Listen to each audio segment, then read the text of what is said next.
Hola Aquarius, Sun, Gemini, Moons. Welcome to your 2021 Sun Moon reading. If it resonates, consider a personal reading. Just send me an email and we can go ahead and set that up. When you do this is when you were meant to see it. It doesn't matter the time of year. And while we're at it, you might go ahead and check out your 2020 Sun Moon predictions that are still in my playlist. See if they rang true for you. I'm doing these in the order of requests in the comments. Be sure to post yours up. First portion, we will go over the traits of your Sun-Moon combination. I'll lay out the main cards. We'll take a quick look at your 2020. The second portion will be the link below to the Vimeo reading, where I'll have a deeper interpretation of the cards with clarifiers. I'll be dividing the year up into 4 separate sectors. Other things to mention, ask me a question on Instant Go. Check me out on Facebook, Instagram, and TikTok. Also check out my playlist for what is your ideal career based on your midheaven sign, and also what is your partner's compatibility. What is your compatibility with your partner's sun sign? Like, share, subscribe, and or donate. Otherwise, let's get to the traits of your combination. So Aquarius, Sun, Gemini, Moons, friendly, honest, and eager to learn everything you can. But that eagerness can have you sedentary for too long. You speak nothing for the truth.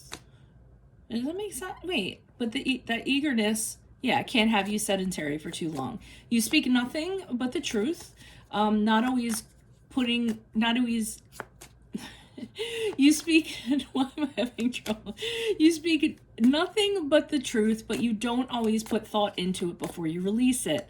You're full of charisma. People are drawn to you. Another side is impatience, and you have a tendency to rush into things since your mind is often leagues ahead of others. There isn't any adventure you aren't willing to take on, and have a ton of conversations with strangers along the way. You think nothing but the best of everyone you meet. You fall in love quickly, but can fall out just as quickly. You wish that you didn't feel so awkward when emotional situations arise, since you do have a tendency to be somewhat detached and have a hard time relating to them. You have no problem attracting people because your appeal is irresistible. Your ideal partner is someone who likes the fun times. In work, you need something that always holds your interest. You like to flip from surface to surface and would rather not get caught up in the mundane or the minutia. Being more consistent could advance you in your career, and you love to work towards change, and your innovation often makes it happen. So, sorry I got so tongue-tied. Let's see what's going on. Holy Spirit, angels, divine guides, universe, can you please provide your truth, your wisdom, your clarity, and your insight for Aquarius, Sun, Gemini, Moons for the year. I know my cards are getting tied up too. Please. Hold on. Okay, let's start that over.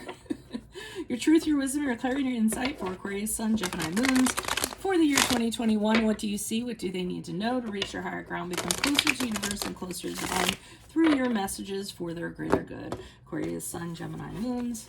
What do you see? What do they need to know?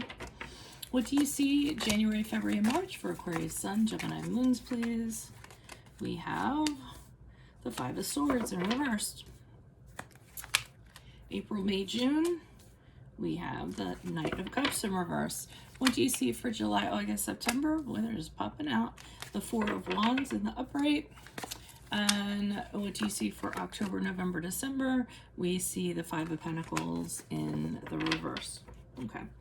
So I had a phrase, I forgot what it was regarding this card, but the Five of Swords shows you, talking your way out of something, and not like in a bad way. I feel like, you know, there's heated arguments, there's debates going on, and a lot of conflict. You know, sometimes with the Five of Swords in reverse, I'll imagine like this meeting room and people are all shouting over each other to be heard. And I feel like you're really quick with your tongue. So the way that you communicate kind of gets you out of the conflict.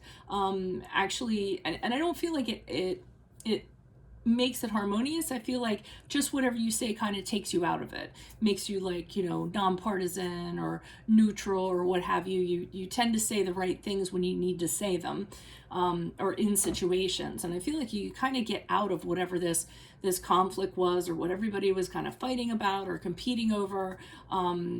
Like I said, you're really quick at kind of speaking, and you're very truthful too, and you're very genuine and authentic. So I feel like your communication skills get you out of something in January, February, March. April, May, June, a little bit of disappointment. It could be a person, it could be a thing. The cups are usually when, you know, an emotional tie to something that you really deeply wanted to happen. And usually it is kind of tied to love, but it could be any kind of love, any kind of relationship. And this person just wasn't in it like you are. It wasn't you. It was nothing about you. I feel like it was the other person. They just have things that they need to reconcile with, things from their past, things from the way they were raised, which kind of all feed into their issues that they have, whether it be with commitment, intimacy, being available from an emotional standpoint. And it can also be just that they were a little bit off kilter when it came to emotions. You never knew what to expect of them from day to day. And this just isn't somebody that you kind of could see being a friend or have a relationship with, or a colleague, or whoever this person is. The good news is it seems like you do end up connecting with someone in July, August, September. Now, this is the thing that didn't happen here. Okay, so it's good that it comes on the heels of this. For some of you, you kind of decide to put roots down with somebody, become more committed. You might get engaged, you might move in together, you might start looking at houses together. You might attend celebrations together. It's a card of weddings and celebrations. You might have met this person through friends, through family. If it's not any of that in July, August, September, it's just going to be a time to connect with friends and families and celebrate, and a really kind of happy time.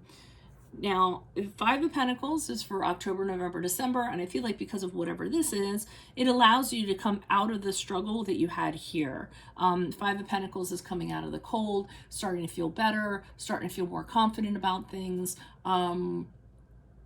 leaving things behind you that were very difficult is another thing in regards to that. You can also be kind of, just from the experiences you had prior, sort of figuring out what you want in regards to life, what you want in regards to people. In other words, like building up a criteria for who you're going to let in and who you're not going to let in. But so things are looking good the last 6 months, actually. And they aren't so bad here either.